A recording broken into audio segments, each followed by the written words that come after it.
రుతుపవనాల రాకతో వర్షాలు పడుతాయని వేలాది ఎకరాల్లో విత్తనాలు వేశారు రైతులు. కారు మబ్బులు కమ్ముతున్నా వారం రోజులకు చినుకు పట్టం లేదు.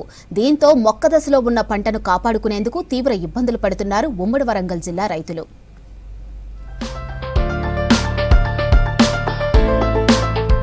ఉమ్మడి వరంగల్ జిల్లాలోని హన్మకొండ, వరంగల్, మహబూబాబాద్, జనగామ, ములుగు, జయశంకర్, భూపాలపల్లి జిల్లాలో 13 లక్షల ఎకరాల్లో వ్యవసాయ పంటలు సాగు చేస్తున్నారు. ఇందులో పత్తి 2.60 లక్షల హెక్టార్లు, వరి 1.59 లక్షల హెక్టార్లు, మొక్కజొన్న 71,000 హెక్టార్లు, పెసర్లు 20,000 హెక్టార్లు, మిర్చి 13,000 హెక్టార్లు, పల్లి 4,000 హెక్టార్లు, కందులు 8,000 హెక్టార్లు, పసుపు 10,000 హెక్టార్లలో సాగు చేశారు. మిగతా పంటలు, కూరగాయలు మరో 10,000 హెక్టార్లలో రైతులు పండిస్తున్నారు.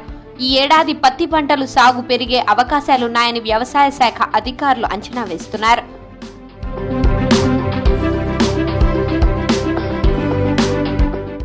విత్తనాలు విత్తిన నాటి నుంచి చినుకులు పడ్డం లేదు. విత్తనాలు మొలకెత్తడం లేదు. మొలకెత్తిన కొన్ని విత్తనాలు ఎండలకు వాడిపోతున్నాయి. వ్యవసాయ బావుల్లో నీటిని మోటార్ల ద్వారా తడుపుతూ పంటలను కాపాడుకుంటున్నామని రైతులు చెబుతున్నారు. ఫస్ట్ వర్షానికి పత్తులు పెట్టినాక వర్షాలు పడతాయని చూసారకు వర్షాలు బల్లే నీళ్లు కట్టే వరకు ఆడోటి మొలిచింది. ఇక మళ్ళా వర్షాలు ఉన్నాయని మీరు చెప్తే ఆ వర్షాలు పడతలేవు, బాయిలలో నీళ్తలేవు, పంటలు ఎండిపోతాయి.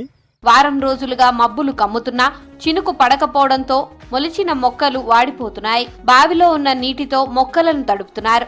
బావిలో నీరు సరిపోవడం లేదంటున్నారు రైతులు. కానీ ఈ సంవత్సరం అంతా దెబ్బతీసింది, ఎప్పుడు దెబ్బతీయలేదు. కానీ మేము పత్తు సంచులు తెచ్చి పెట్టినాం, మొక్కజొన్నలు వేసినాం, పల్లికాయలు వేసినాం.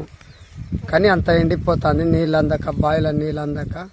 వానలు పడకపోతే మళ్లీ విత్తనాలు వేయాల్సిన పరిస్థితి వస్తుందని ఆందోళన చెందుతున్నారు రైతులు.